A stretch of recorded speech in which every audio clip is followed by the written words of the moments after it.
Today on Stewart-Cox Family News.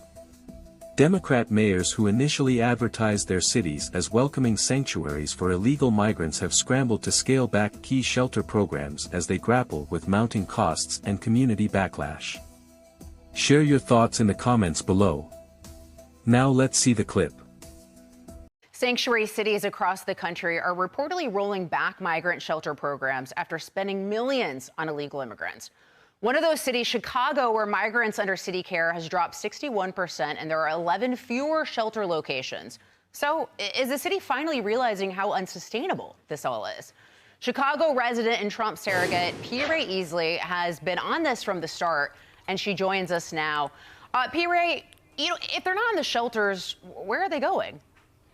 They're going to homes where Americans used to live.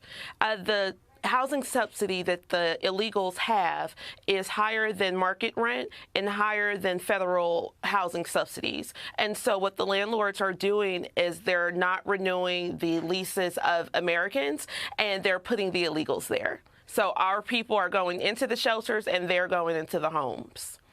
I want people to take in these numbers for a second. So 42,000 plus migrants have come to, or illegal aliens have come to Chicago since August 2022. Over $400 million spent. I mean, period, that's money going to people who shouldn't be in this country, not the citizens of Chicago. Correct. It's absolutely disrespectful. We don't understand how people could have this type of privilege when they've paid absolutely nothing into the tax base of the city of Chicago. And now the mayor has stated that he's going to let the women and children remain in the shelters, and so that means that the men are going to be put out. So if they are unable to acquire permanent housing, now we have over 1,000 or over 1,000 men on the street, no jobs, no resources, which means that now we are the sitting targets because they're going to eat any way that they can. P. Ray, you're also a Trump surrogate. How do you think these policies will impact the election?